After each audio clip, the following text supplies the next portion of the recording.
La dialectique de l'indépendance et de la dépendance, de l'alliance et du retrait, est une façon de comprendre également, se relève aussi de la théologie. Que dans la théologie, il y a effectivement cette notion d'alliance. Pourquoi Dieu fait-il alliance avec un peuple? Et on sait que dans le premier chapitre de la Genèse, il est raconté que Dieu est à la fois masculin et féminin. Ce qui veut dire qu'il est pris dans une dualité. La dualité masculine, c'est celle de l'androgyne, celui qui ne compte que sur lui-même et qui n'a besoin de personne.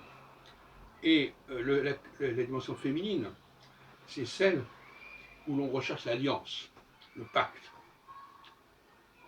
On veut s'occuper d'autrui et on veut avoir une reconnaissance de la part d'autrui. Et donc là, nous avons la clé de l'astrologie en réalité. Dans ce sens-là, théologie et astrologie font beau ménage. Nous sommes comme ce Dieu qui tantôt se replie sur lui-même et il n'a besoin de personne, et même est disposé à faire le déluge, et tantôt, au contraire, revient vers les hommes et a besoin de créer un lien, une alliance, une brique, comme on dit en hébreu. Et comme nous sommes créés à l'image de ce Dieu, nous avons la même problématique, finalement. Et l'astrologie a vocation à suivre les ressorts de cette problématique, et ça passe par le cosmos, ça passe par les planètes.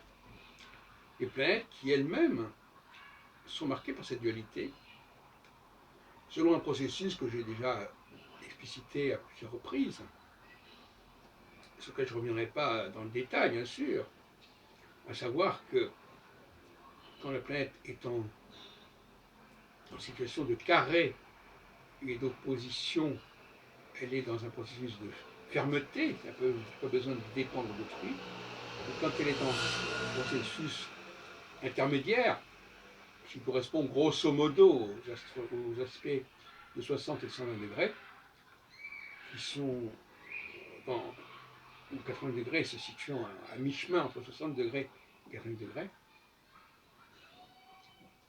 et entre 60 degrés et 120 degrés, et bien là nous avons des processus d'ouverture, non pas de fermeture, d'ouverture vers autrui, avec les conséquences aussi bien positives que négatives qui peuvent en découler.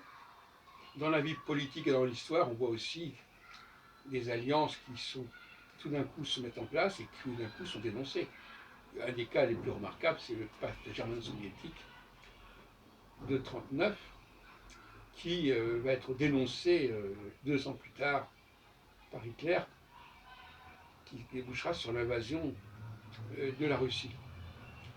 Et donc, tout homme politique, tout leader, est amené à osciller entre ces deux tendances.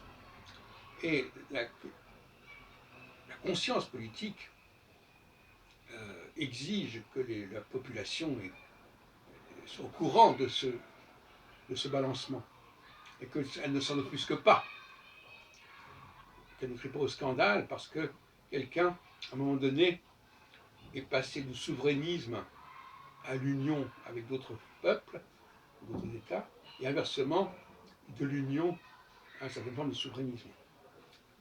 Il s'agit simplement de savoir quel est le bon calendrier et agir en connaissance de cause